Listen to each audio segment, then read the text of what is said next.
for purple mountain majesty, above the fruited plain. America,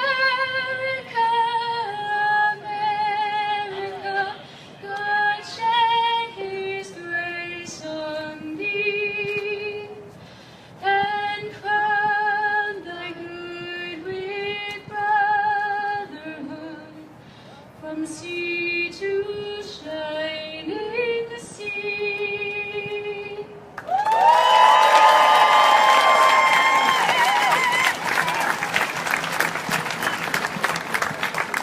So thank you very much, Diana. So Diana Harold is a music psychology researcher at UCSD, so it's very appropriate that she sing.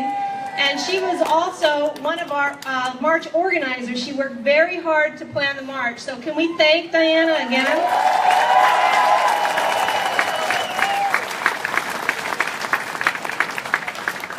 So we made it. We finished our first March for Science San Diego. Let's hear it for San Diego Science.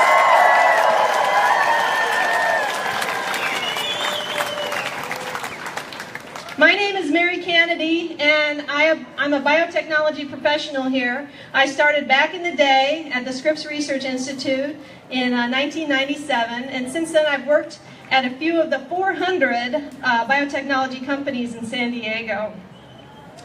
So in 2008, I founded a group called the San Diego Biotechnology Network because I wanted to support these biotech companies as well as the world-renowned research institutions that we have here in San Diego. Among them, UCSD,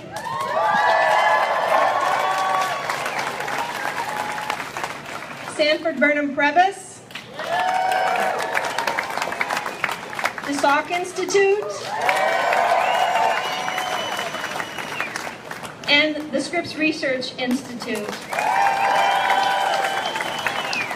So as you can tell, many of these scientists are here today, and we really need to thank them every day, because as we're going to the grocery store, we're running into them, we're driving on the freeway. They are literally working 24/7 in San Diego to make everyone here's life better.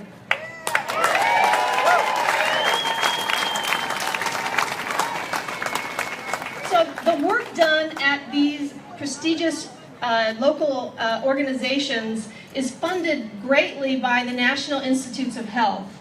And you may have heard that the budget for the NIH may be cut up to 20%. That's being considered in Washington, D.C. right now.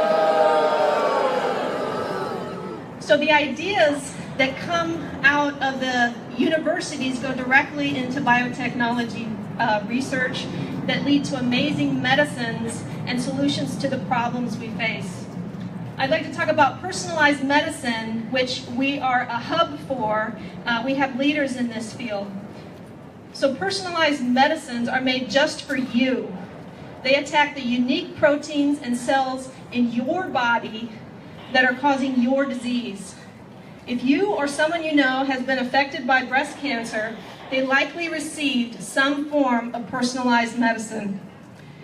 Personalized medicines are made possible by research that has been funded by the NIH for the past 15 years. If the NIH gets cut by 20%, we may only get 80% of these cures or less. Please, let's make sure this doesn't happen.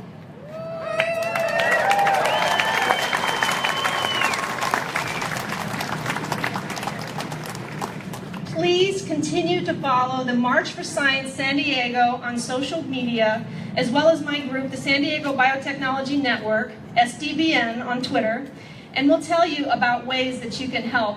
Getting out here today is a fantastic first step, and I'd like to thank you all for coming out.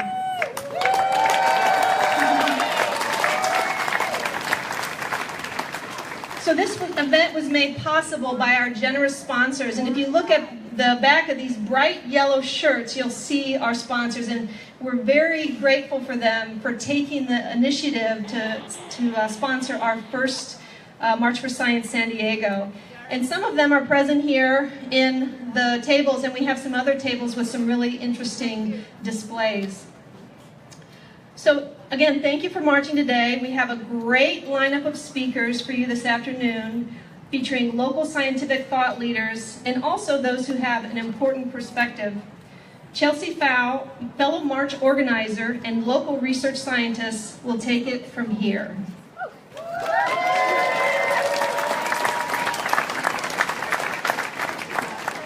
Hey guys! Woo! I'm so glad you're all here. It is my pleasure and privilege to announce our first wonderful speaker here, Dr. V.S. Ramachandran. Yeah, right? Hell yeah. Dr. Ramachandran is a director for brain and cognition and distinguished professor with the psychology department and the neuroscience program at UCSD. Can I hear it for the Tritons? All right, so get ready to put your hands together for the Marco Polo of neuroscience and the modern Paul Broca. Put your hands together for Dr. Ramachandran.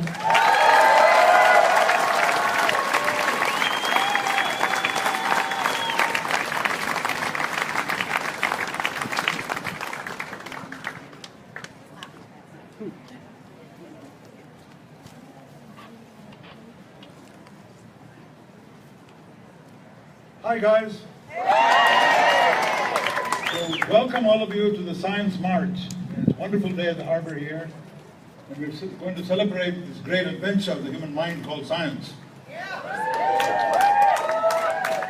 Without any doubt, one of the greatest adventures of the human mind since we stepped down from the trees onto the savannah, or whatever, 100,000, 200,000 years ago. Chris Wills here will tell you more about it. He's an expert in human evolution. But let's not forget, in addition to being a great adventure, a serious enterprise, science is also a lot of fun.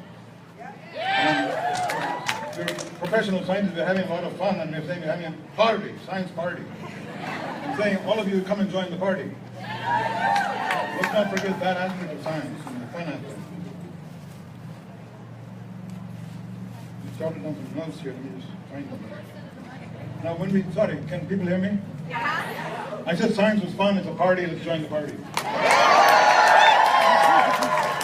Now when we think of science, we often think of technology. Of course this is legitimate because technology is the fruits of science. All around you we've got cars, planes, ships, cell phones, medical technology, space landing, all of that, moon landing, all of this is a product of science and it's worthy of celebration. It's astonishing that we've achieved this, but let's not forget that science also has an aesthetic dimension. It's beautiful. And it has more in common with poetry and visual art and literature than people realize. It's about grasping analogies and seeing deep meaning in analogies. Like when Shakespeare said, it is the east and Juliet is the sun. You don't say Juliet is the sun, is that a glowing ball of fire? You say, no, she's warm, she's radiant, she's nurturing. And Shakespeare, of course, is a master of this. And we now begin to explore the neural basis of metaphor and analogy in the brain, one of the things we're studying. And so there's the practical benefits, and then there's the fun aspect of science and the aesthetic dimension of science. Let me give you a few examples from the history of science. When I say aesthetics of science, the emphasis is often on elegance and simplicity. Of course, you need a lot of sophisticated technology for science these days, but even now you can do experiments which are pretty simple to do. But going back to the history of science, let's take a look at Galileo. Everybody knows about Galileo. Now, people think Galileo invented the telescope. He did not. In fact, he saw somebody, an Italian spectacle maker, an optometrist, put two lenses in front of each other and was looking at people and found that objects looked close by. He said, my God, things look close up. So this could be a nice toy. He put it in a cardboard tube, varied the length of the tube, and he said, look, people look tenfold nearer than where they were. So he sold this as a country toy for children in country fairs throughout Europe, in France and Italy. And adults were buying them and looking at their, spying on their neighbors.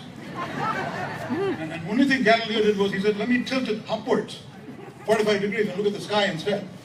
And that made all the difference. And he looked at the sky, looked at the Milky Way, and found it was made up of millions of specks, millions of stars, and understood the tremendous number of stars in the universe. And that we humans, mere humans, puny humans, can inspect the skies with this simple device. Then he made a telescope and he ground the lenses to be polished and to eliminate chromatic aberration, spherical aberration. He did all that, again, same cardboard tube, same two lenses, looked at Jupiter. What happened when you look at Jupiter? Around Jupiter, he sees three little spots, three tiny spots near Jupiter. It's one of the wandering stars. And these stars, these little spots, he wondered what they were, and went and looked again after a few weeks. Instead of three spots, he found only one spot. And then that disappeared. And then again they reappeared. So what the hell is going on here? And he said, there must be satellites of Jupiter. So then Jupiter has its own moons spinning around it. So this means not everything goes around the Earth. So he dethroned the Earth as the center of the cosmos, the center of the solar system. When you look at Venus going through phases with this telescope over a 1-year period, he concluded that everything in the solar system, the planets go around the sun, not around the Earth. And Jupiter has its own moons, all using one cardboard tube with two lenses. He had changed man's conception, human's conception of the solar system, dethroned the heliocentric theory. The number of things he did, he dropped stones from the Leaning Tower of Pisa. I'm not going to go into all that. Emphasis on simplicity and elegance. Now, second, in my own field, I'll talk about a couple of things before we close. A condition called, let me see, what was I going to talk about here? Okay, amputation, phantom limbs, of course. If you have an arm amputated, you continue to feel a vivid phantom limb, and you all know about my experiment. You put a mirror, look at the reflection of the normal hand, the phantom is resurrected optically. You move the normal hand, the phantom, which is painful and fixed, looks like it's moving, often relieving the pain in about half to 2/3 of cases. Widely used now as a treatment for phantom pain. It's also used for stroke and for RSD, even more effective in RSD, which I won't tell you about. Read my book. But the second thing I'll tell you about, which we did recently, a certain proportion of the population, when I ask any one of you here to imagine a calendar, we organize our lives around a calendar. Most of us do.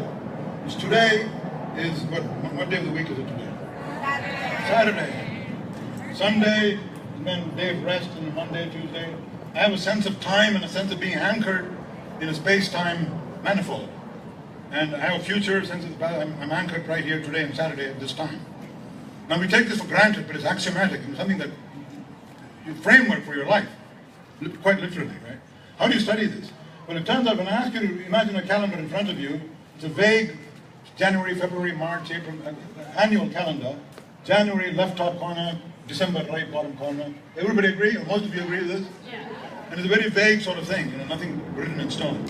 But in a certain percentage of the population, about 1% to 2%, Francis Galton, Charles Darwin's first cousin, observed that the people will say, I see a distinct hula hoop in front of me, stuck to my chest. Any one of you sees this, come and see me in my office at UCFC. You have a hula hoop in January, February, March, April, May, and then they'll say June, July, August, September, and then draw it in front of them. And they'll say that it's in a particular font, it's in a body font or something font, and I can see the letters printed on the hula hoop, and you think they're crazy. One of the things I've learned over the years is that when somebody's saying something, a patient is telling you something that sounds crazy, usually it means you're not smart enough to figure it out. And so pay careful attention to what somebody's saying.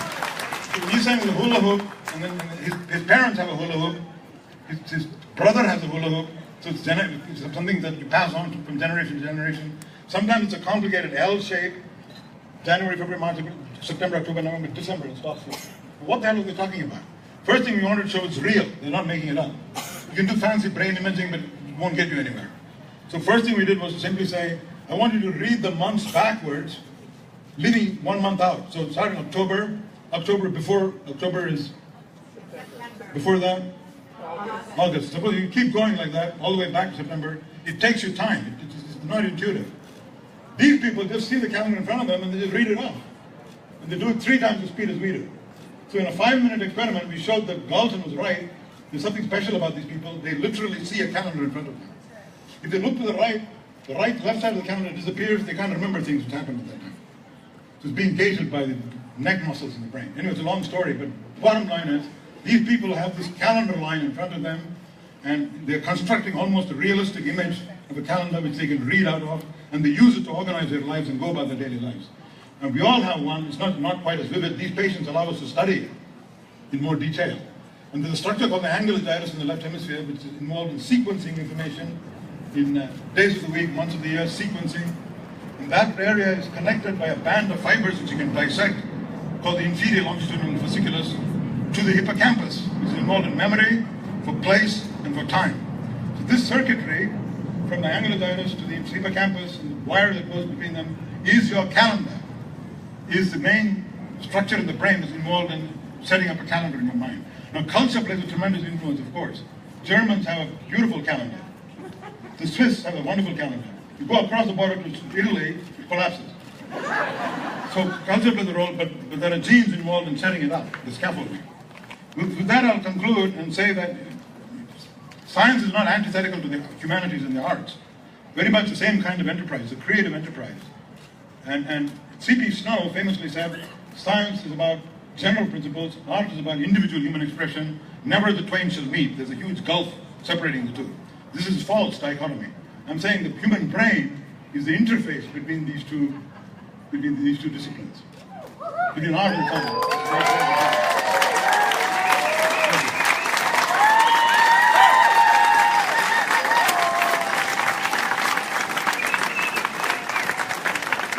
Thank you, Dr. Ramachandran. San Diego, you guys are beautiful. They're so bad at coming to you. What do we want? Science. When do we want it? After peer review. All right. Now I would like to introduce someone super awesome to you, Dr. Bianca Mote. She is Associate Dean of Undergraduate Studies and professor at California State University, San Marcos. She's also, Cal State San Marcos! We in the house? Okay, cool. She also serves on the National Institute of Health's Vaccines Against Microbial Pathogens Studies section. Guys, she's part of the NIH. She's a big wig. It's a big deal. Put your hands together.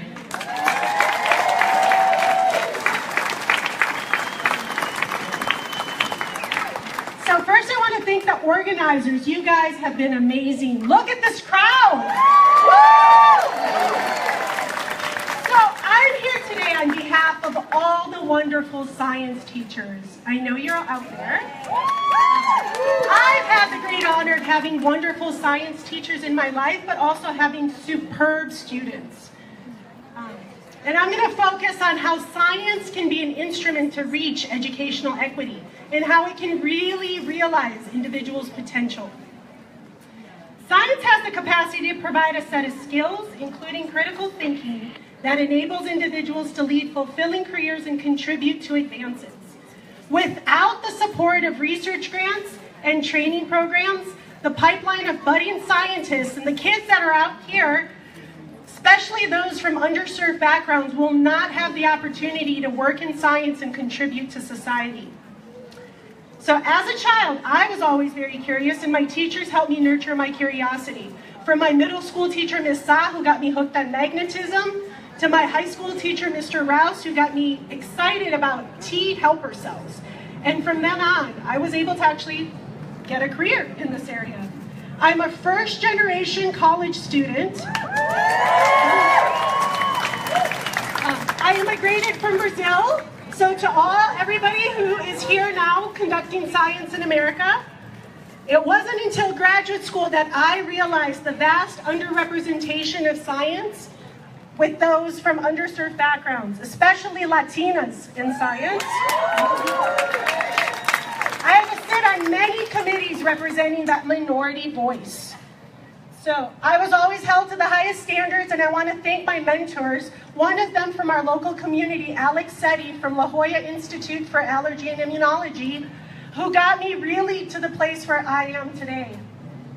And it was when I started at my position at Cal State San Marcos, go CSU, that I decided to focus my attention on training the future scientists. At Cal State San Marcos, I too have had students that are first-generation college students who started at community colleges. They've worked in my lab that focuses on a set of genes that's important in immune response development, MHC, and that has an impact on vaccine development. Go vaccines!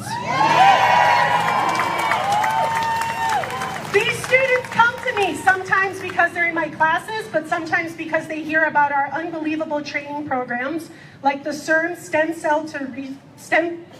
Bridges to Stem Cell Research Program. I think I saw a few of you out there that have been trained through this. Kevin Tenorelli this morning was a product of that particular program. I want to tell you the story of Sergio Ida, who's also in the audience. He graduated high school and joined the military, so I want to thank him for his service and all of the vets that are out there in active military. After his service, he went to Palomar College and then transferred to Cal State. During his time on campus, he pursued work in my lab and was able to present at 2 national conferences. At the same time, he also had a set of twin girls who were premature and also needed all that science that we were working on. He realized his passions through conducting research and went on to complete his PhD at Harvard. We are super fortunate to have him back in our community. He's a postdoc now at UCSD and part of SACNAS. He's well on his way to becoming an independent scientist, but these opportunities for Sergio and for these other students would not be possible without federal funding for both research grants and training grants. I would not be here without the support of these grants.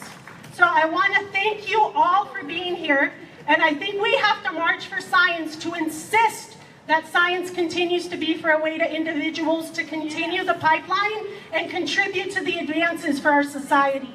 We also need to have a diverse representation in science because it's diverse backgrounds that are going to solve tomorrow's problems. I'll leave you with a quote from one of my favorite science educators, Neil Tyson deGrasse, who said, he says, science literacy is the artery through which tomorrow's solutions will flow. Thank you.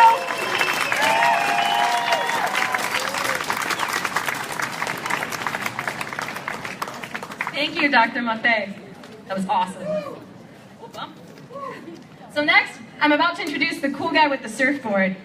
Maybe you guys are wondering what that is. He'll tell you. This is Dr. Stephen Mayfield. Woo! You may have heard of him. He's the director of the California Center for Algae Biotechnology and professor at University of California. Let me hear it. San Diego! Woo! He'll be sharing his work on surfboards that are made out of algae. Let's get a round of applause for Dr. Stephen Mayfield, guys.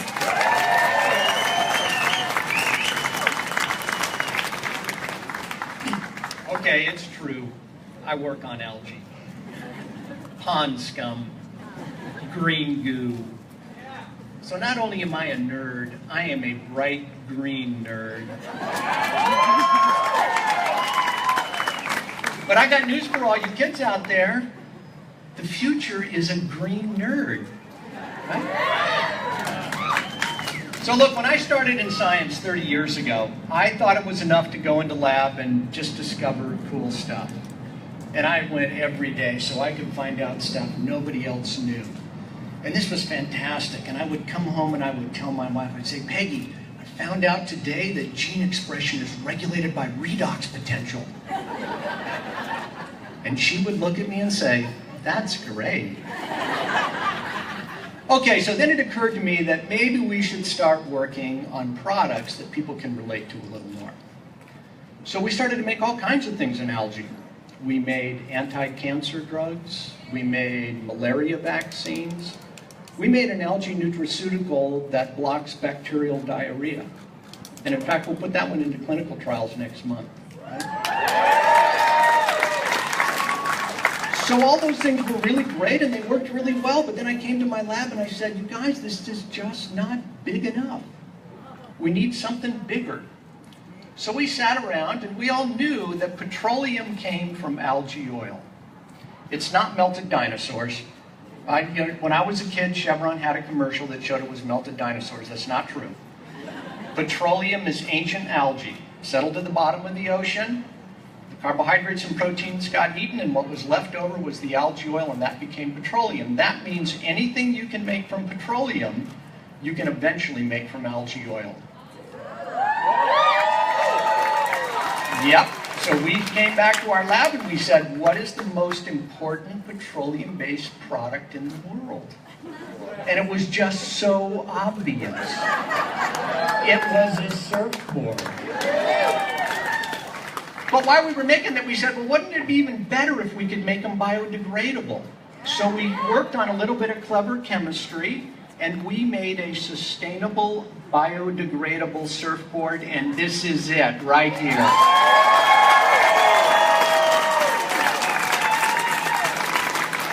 Oh, yeah. And listen, petroleum is used in everything, all right?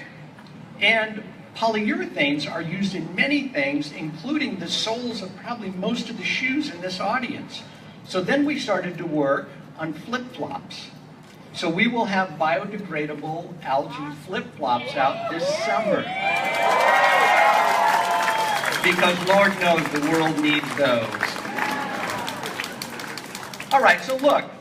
You know, we were just so happy working away in my lab, making great things like this that we could give to the community. And then last November, our little beehive of science got whammed by a rock. Bam! Like, whoa, what was that? And then in January, another one, and then another and another, and just relentless stones hitting our little beehive. And then it occurred to all of us, you know, it's not enough just to discover truth and to make totally cool products. If people are going to throw rocks at our beehives, we have to become advocates. We have to get out and march.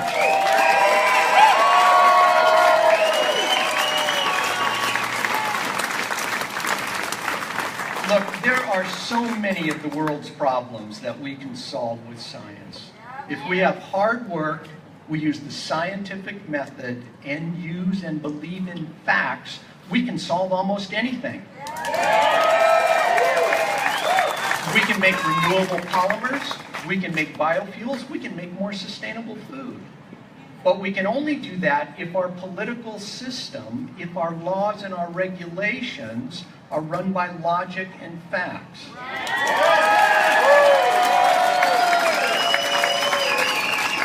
So I think it is all of our responsibilities, not just to make cool products like this, and not just to tell people about them, but to actually get out and do something about them, right? So, all of our little bees who've been hit by rocks, I think in the next election, they need to become killer bees.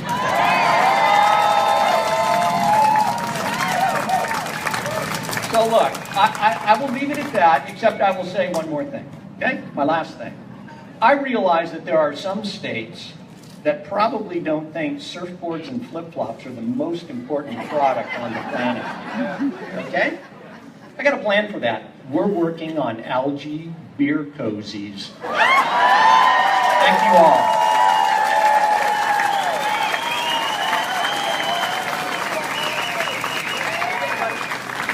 Dr. Mayfield, you are probably the coolest green goo nerd I've ever met. Thank you so much for that talk and bringing really relevant San Diegan things to us. Thanks for the beer cozies and the surfboards and the flip-flops. Isn't that San Diego? Yeah! All right, now I'd like to introduce to you Congressman Scott Peters from California's 52nd Congressional District.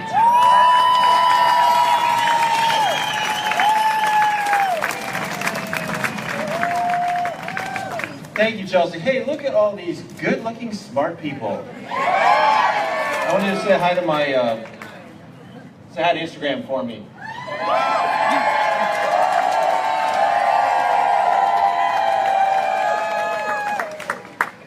So I couldn't be more proud to represent San Diego in the United States Congress. It is a beautiful spot. It's driven by science.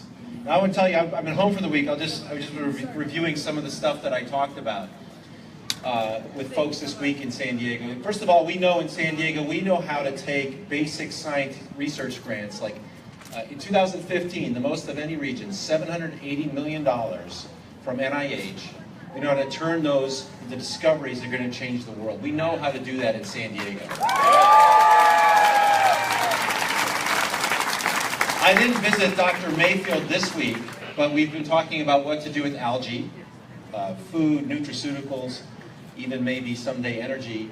And I want you to know, he didn't mention, I'm a little disappointed, that I'm the co-chair of the Bipartisan Congressional Algae Caucus, which makes me a pond scum politician. A proud one. We talked to the military this week. The United States military is doing some of the most important work on renewable energy, not because they're tree huggers, but because they got tired of the spikes in oil prices. Is that yours?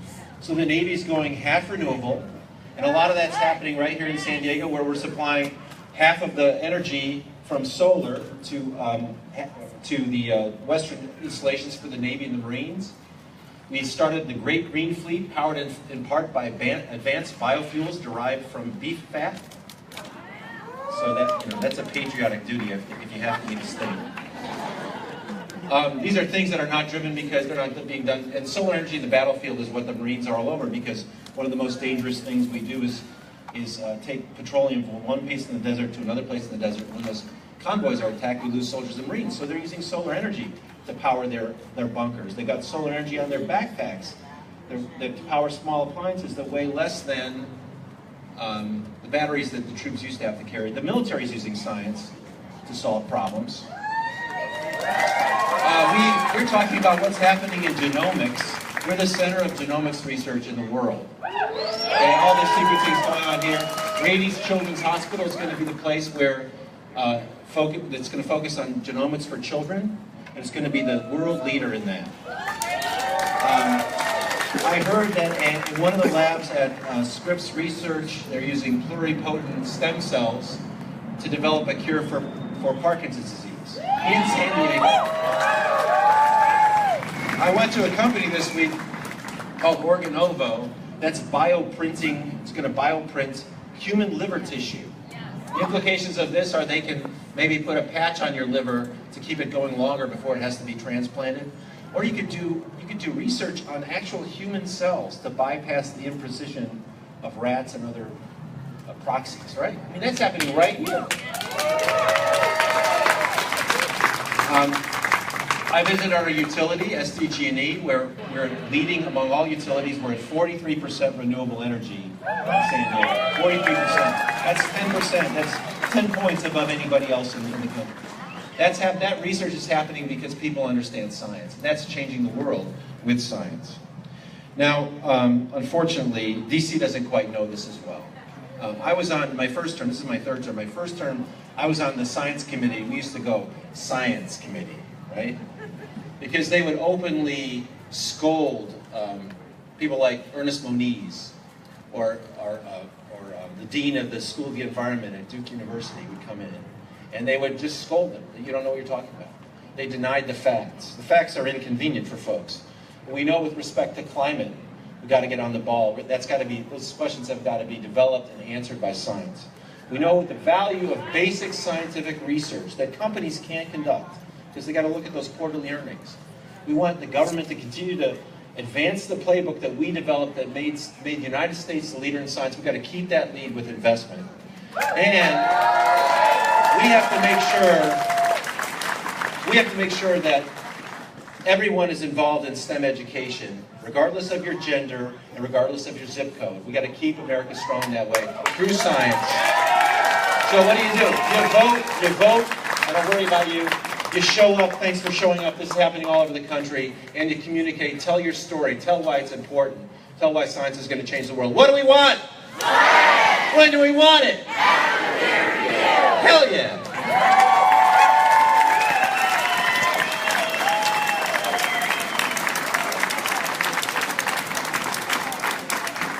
Heck yeah, San Diego. Next up, I'm really honored to introduce Sharon Petray. Yeah, let's hear it. She's wicked awesome. I just met her today. She's so cool. Oh, I'm lost. Sorry guys, I gotta read. I got a list of people. Okay. Formerly Sergeant Petray of the United States Marine Corps in the house. USMC, let's hear it. Yeah. Thank you for your service. She's part of the Research Initiative for Scientific Enhancement. She's a scholar. And she's an undergraduate researcher at, let's hear it, CSUSM, baby! Woo! Put your hands together.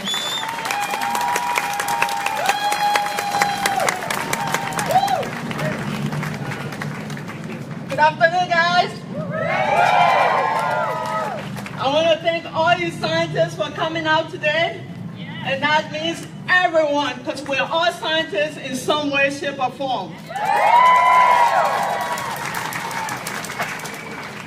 I want to thank the sponsors for making this event possible. It's been great so far. To start out, I would like to tell you guys a little bit about my life and why I marched today. So as you heard, well, my life started out in Liberia, where I was born and raised. From there, due to the civil war in my country, my family and I escaped to Ghana, where we were later resettled to America as refugees. In America,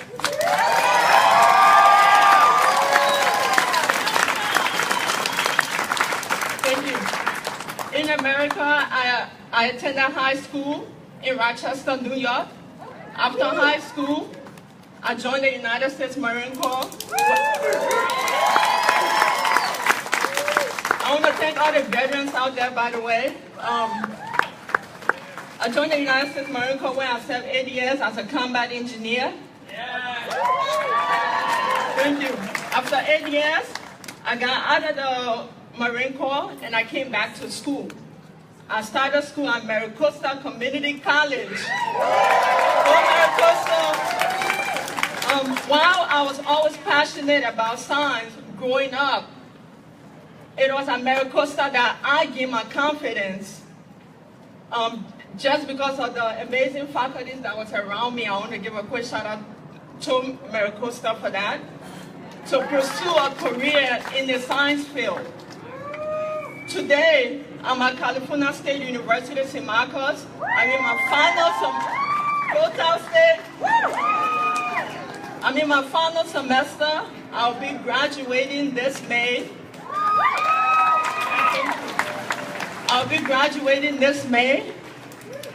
At which point I will be going to Johns Hopkins University to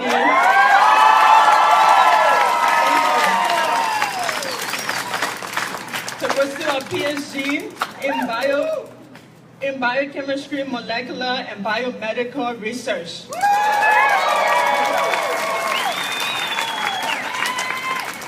I marched today because I took this opportunity because I wanted to bring a few things to our attention that we take for granted every day. And that's how important it is that we are at the forefront of science in America. I want to ask, when was the last time anyone here had or know anyone that had malaria? When was the last time anyone here had or know anyone that had tuberculosis? About a month ago, my uncle passed away from tuberculosis. I just wanted to bring these sicknesses to your attention that you never have to think about or worry about, but other people in other countries around the world, this is an everyday problem. To them, it's like getting the flu over there. That is the importance of being at the forefront of science.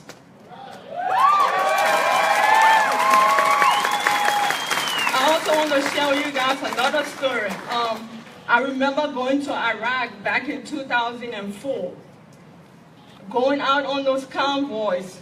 I remember how scary it was driving in those Humvees and 7 tons, thinking if we go over an IED right now, we are all dead. So fast forward a few years later, in 2009, going to Afghanistan, going on convoys, and remember thinking how a lot less scarier it was riding around in those MAC-Vs and MRAPs, knowing that they were designed to deal with explosive. And then if they went over an IED, which happened a lot, most of my fellow Marines walked away with concussions. What did that? Science did that.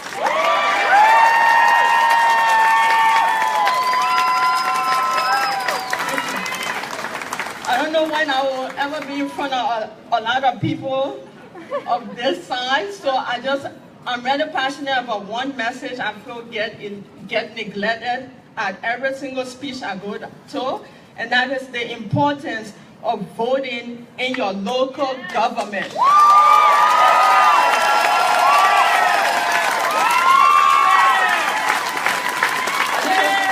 While it is important that we continue to vote in the presidential election, it is arguably more important or just as important as voting in your local government. That means for your congressmen and women, your senators, the members of your House of Representatives. These individuals affect your life directly. They vote for policies that affect all of us. They are responsible for electing the president. When you go out and vote, you are voting for members of Congress that are selected as electors to elect the president. And these individuals do not have to respect your vote. So while you can tell them, I want President A, they can choose President B if they want to. Now, these individuals have been flying under the radar for a long time. They depend on the fact that we do not pay attention to them, we do not care about them, and we do not show up to vote during their elections. The Senate come up for election every 6 years. The members of the House come up for election every 2 years, even number years. Please get out and vote for these individuals. Pay attention to who they are voting for, what policies they are passing, and then show up and let them hear your voice.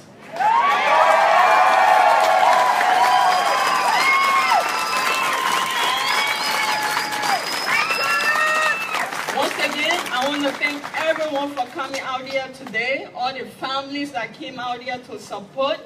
We appreciate you, all the friends that came out here to support the scientists. We appreciate you. Thank you.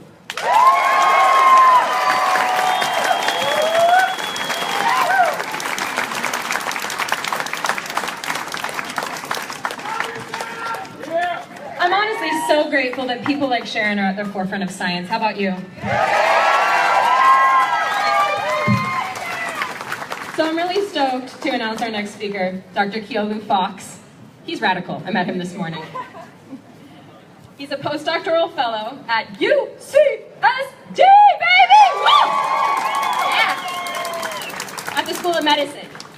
He's also co-founder of Indigenomics, a tribal nonprofit org that contributes to improved health research. Radical! Let's get a round of applause for Dr. Fox, guys!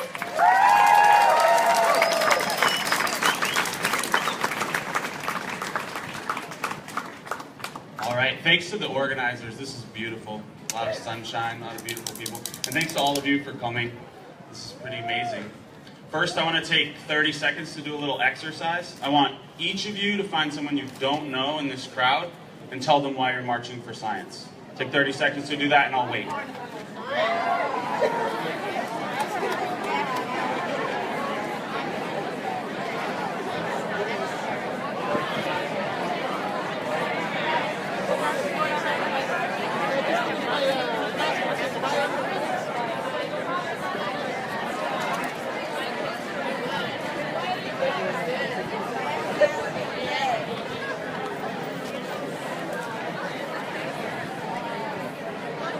All right, guys, wrap it up. Wrap it up. All right. Wu, Einstein, Tesla, Musk, Jobs, Brin. What do they all have in common? These men and women. They're all scientists and they're all immigrants. In fact, 40% of the Nobels awarded in science, that includes chemistry, physics, and medicine, were awarded to US-based immigrant scientists. It gets better. Moreover, in 2016, all 6 Nobels that were awarded in the US were awarded to immigrants.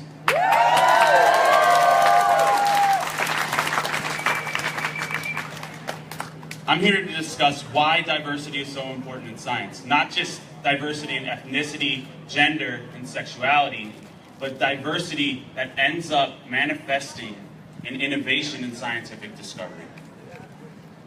Some people think there's no relationship between gender and politics and the science and discovery that happens. However, I believe there's no way to separate who people are from what they do. It's impossible. For example, Alan Turing, the father of computer science, credits his sexuality as the inspiration behind the famous Turing test. Diversity is especially important in public efforts to conduct science through the UC system, which brings in over $6 billion in research funding per year.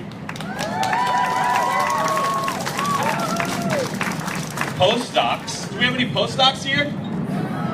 All right. Postdocs are responsible for a significant amount of progress in the medical research, come from many different backgrounds. In fact, 65% of postdocs in the UC system are foreign-born, visa-holding doctors.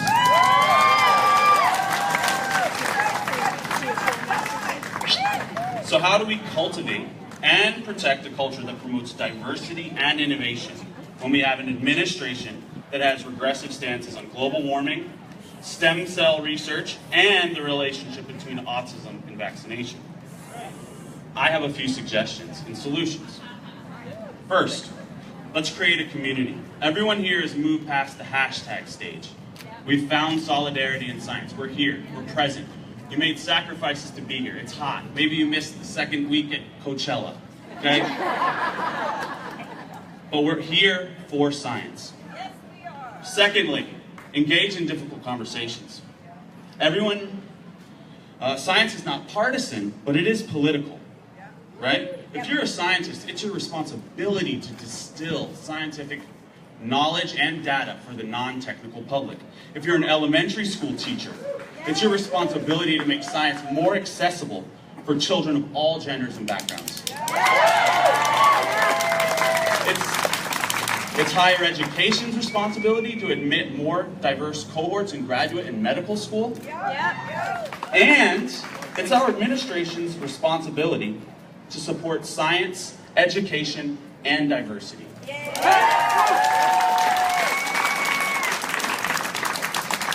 Third, do science. Whether it's performing bench experiments, writing code, enjoying nature, treating the ocean with respect. However, you don't have to be a scientist to do science. You can appreciate science wherever you go. Have conversations about science at weddings, at the bar, happy hour, wherever you go, let people know how much you love science. Fourth, hold people responsible, especially journalists peddling fake news supported by fake data.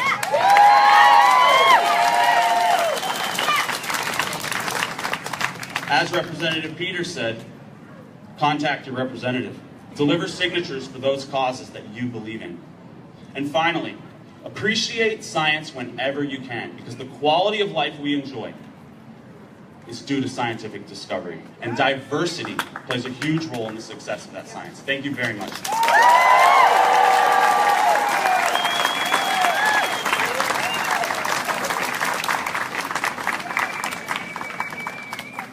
Thank you, Dr. Fox.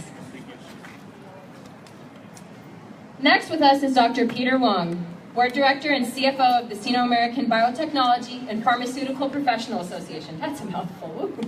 Okay. Whose focus is on discovering innovative drugs for life-extending oncology therapies. Bring it in for the awesome cancer scientist, Dr. Wong.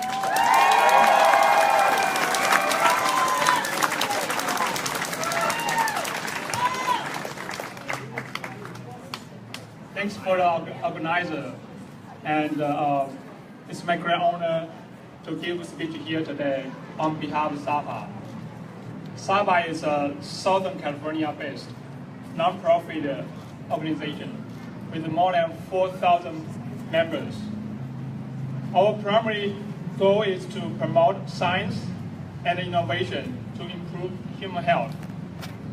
We fully believe that science in general has a positive impact on people's life. We hope today's march will gradually encourage people to appreciate and engage with the science. Science could save life. Here I would like to share with you a specific story. I'm a chemist. My job is to discover new cancer drug for cancer treatment. A few years back, I met this cancer patient. Her name is Lisa. Lisa was suffering the last stage lung cancer.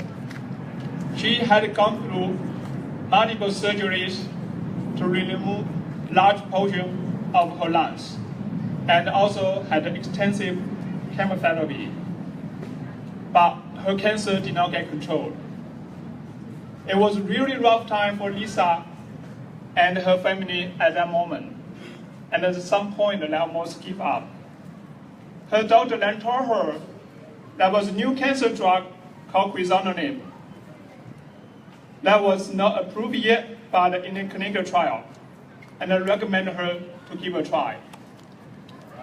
Lisa took the advice and enrolled herself in a clinical trial. When she arrived at the hospital, the doctor actually just gave her a small, tiny pill. She said at that moment, she was very skeptical because multiple surgeries and extensive chemotherapy could not stop her cancer. How a small tiny pill could treat her cancer? The outcome actually was magic. 2 months later, after 2 months treatment, her cancer got cured.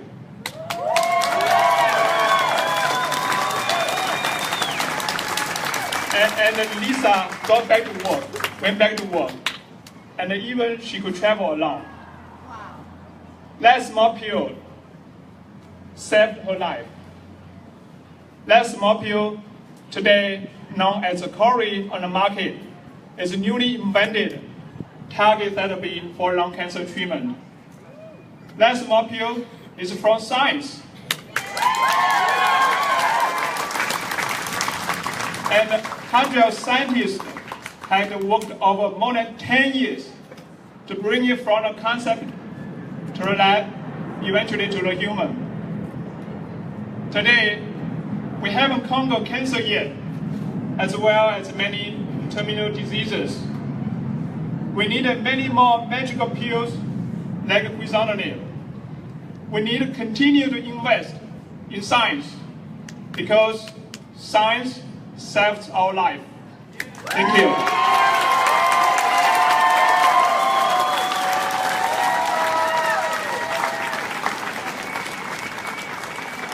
Thank you, Dr. Wong, for your important work. Science cures, guys. Get out there and vote. Get out there and make a difference. All of this is up to you. I hope you guys recognize this. We have all these amazing speakers up here telling us about what they do. Think for a moment about what you can do. Why are we here, guys? Science! What do we want, San Diego? Science! When do we want it? We have one last amazing speaker for you guys. Last but not least, I would love to introduce Dr. Amara Siva.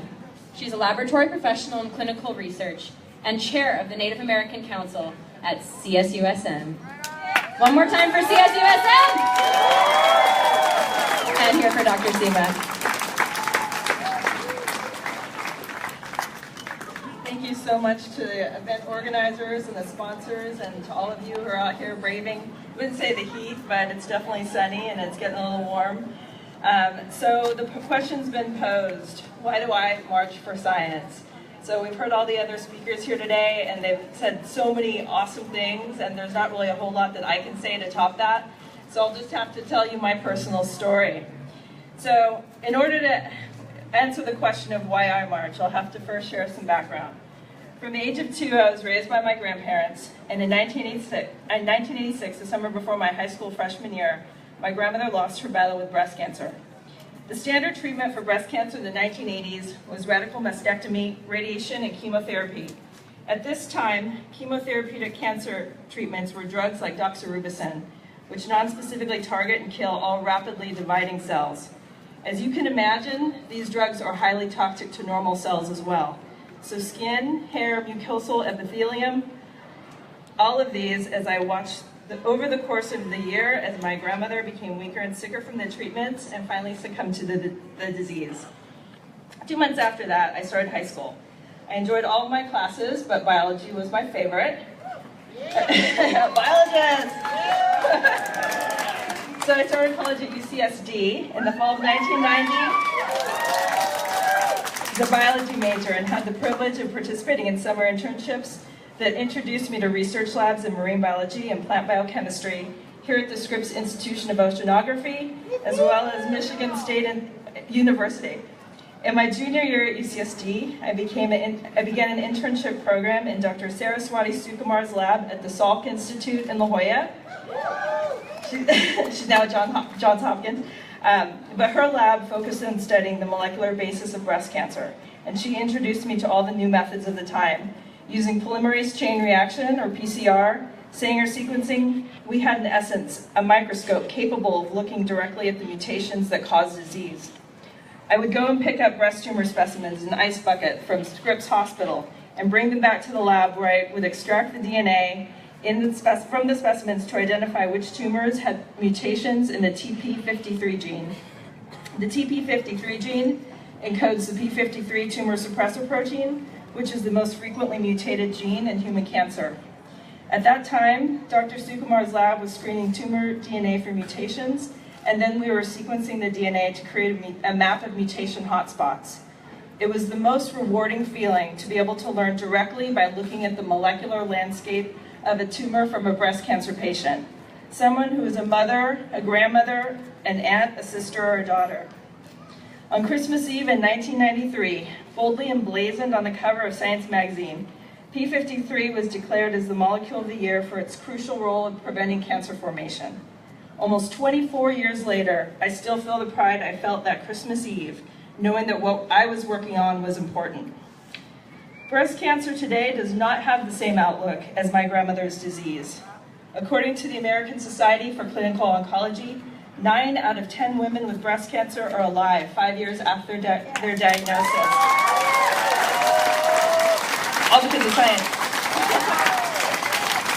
And breast cancer mortality has fallen by more than 1/3 since its peak in the 1980s. I can't take credit for that, but yay science. So FDA affirms on its website that, and I quote, advances in precision medicine have already led to powerful new discoveries and several new FDA-approved treatments that are tailored to specific characteristics of individuals, such as a person's genetic makeup or the genetic profile of an individual's tumor. So this is how far we've come since the 1980s. Today, patients with a variety of cancers routinely undergo molecular testing as a part of patient care, enabling physicians to select treatments that improve chances of survival and reduce exposure to adverse effects. With our molecular microscope, we can now examine biomarkers and discern if a patient's breast tumor has estrogen receptor, progesterone receptor, overexpresses the HER2 protein, or is negative for all three. This is amazing. My papers are stuck together. So approximately 25% of breast cancer patients have HER2 positive disease, and prior to the introduction of trastuzumab or Herceptin in 1996, there were no effective treatments for these cancers, which were considered some of the most aggressive and deadly forms of the disease. Today, HER2 positive patients have over 77% 5-year survival rate with no disease recurrence.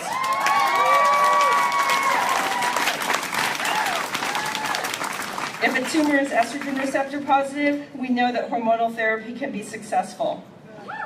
If the cancer is triple negative, it may have a poorer prognosis than the other types within 5 years after diagnosis, but it can be treated successfully with a combination of surgery, radiation, and chemotherapy with more new drugs and biomarkers in clinical trials.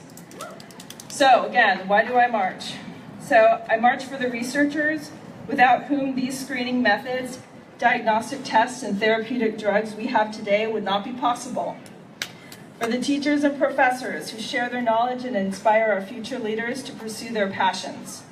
For my grandmother, as well as all of my family and friends who have had to face a disease diagnosis. For the patients who I impact every day through my work in the clinical laboratory. And fitting that the coming week is National Lab Week, I march for my fellow laboratory professionals who are the unseen heroes behind the diagnosis.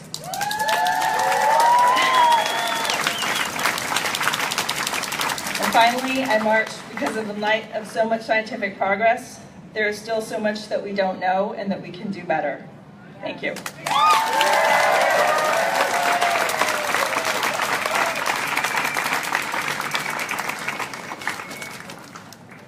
Thank you, Dr. Siva, for inspiring us all.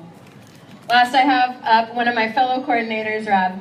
He's radical. He's going to talk for a little bit. Take it away, Rob.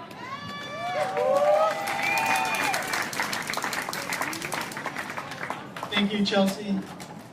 So apparently I'm supposed to talk for a little bit, but if it's all right, I just want to check something with you guys real quick, because I think I might have gotten something wrong here. I just want to make sure I caught what just happened. So what I saw was that a throwaway comment on the internet in January, in only 4 months, morphed into a movement spreading across 600 cities.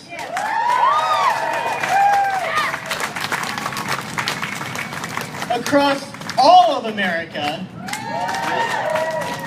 around the world,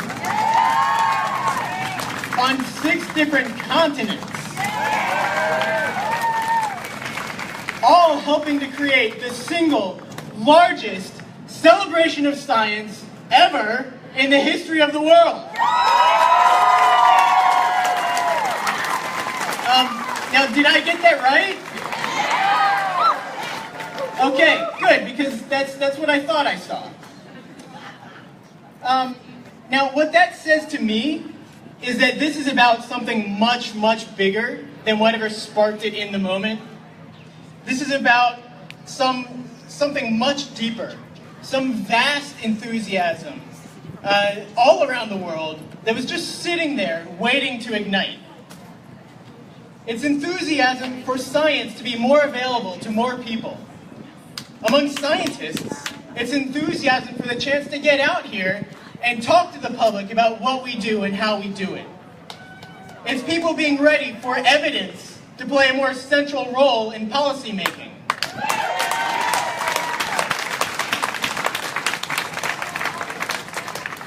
And it's enthusiasm for continued investment through scientific research in continually improving our health, our economy, our technology, our inspiration, and our shared human cultural achievement of understanding the universe around us.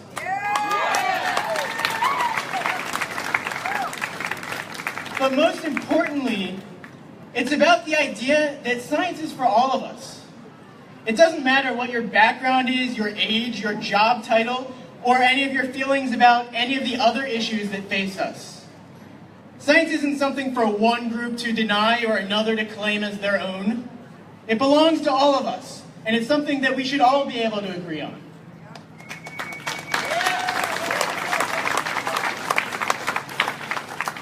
Now, we can all think like a scientist. We can all look up, look down, look out, or look inside and be utterly fascinated by the world that we see. We can all do experiments to find the best solution to a problem. We can all have friendly discussions with people who we might disagree with, keep an open mind, and base our conclusions on the evidence, not the other way around.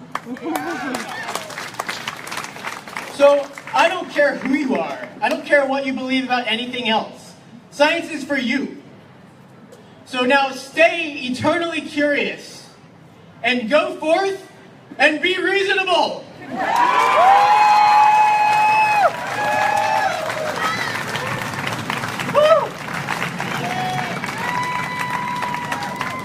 And now Alex is going to come up here. This is, I swear, almost the end.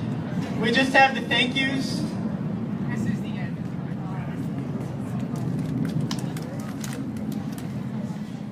By the way, thank you all for staying this long. This is more stamina than I usually see at scientific conferences. Hey everybody, Alex here. I know you guys are all tired, I know it's hot, and I know you guys have been out here for a while, so I'd like to thank all you guys for sticking it out and seeing this out to the end. All we got left is the thank yous for the team. I want to make sure that everybody gets the credit that they deserve. So we're going to start off with our organizers, right? Melissa Slauson, right over here. Robert Cooper, don't go anywhere. Come here, Robert. Don't go anywhere. You stay in here. Come on. And of course, myself. We're all responsible for organizing this march and getting this out here. And these people put in a lot of blood, sweat, and tears. These people slept very little and woke up very early to make sure that you guys all got an event that you can enjoy today. I think that's really awesome. On top of that, we got our people on social media to make sure that all you guys found out about this wonderful event and knew where to go. That's Diana Harold, right? Diana Harold. We got Christy Walsh, right? She's huge, very integral. She was running Facebook, making sure everybody found out about everything. Stop medical terrorism. Stop clinic assassination by doctors. 1,500 medical patients are killed by doctors every day. So stop the eugenics program. We also got the logistics team. We got Chelsea Fowl. We got Leah Schroeder. We got Rahel Gottlieb. San Diego doctors and lawyers. And we have Naveed, come on up. Come on up. Okay. Natalie Schiller. She was super integral in making sure that everything happened today and was reasonable. Thank you very much. And also, I want to thank Savannah for being our ADA representative. She coordinated all of the disability. Also, for our graphics, all the graphics and all the t-shirts you guys are all wearing, all the posters and everything you guys saw. That was Shauna Armstrong. She did great. She did excellent. Thank you guys. One last thing before I get out of here. I want to thank the Civic Center. I want to thank Waterfront Park. I want to thank the sheriffs and San Diego Police Department for making this all possible. Thank you guys very much. Now, before I close this out, I know we got a whole bunch of budding people out there who are little activists, and I want to let you know that the climate march is next weekend. All right? So, a little separate event for you guys to follow up on. Bring that positive energy out there for everybody. Stay motivated, all right? All right. So, one last thing. Let's get all the yellow shirts up here for a photo op, yeah? Come on, all the yellow shirts. Everybody with the volunteer shirt. I want them all up here. Stop these killer doctors, yay! We're going to get all the yellow shirts up here. We're all going to say thank you, and we're all going to have a nice day. Oh, that's right.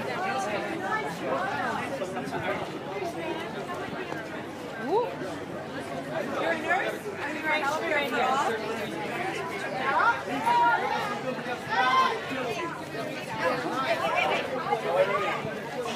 Thank you so much. Hey, everybody, before you leave,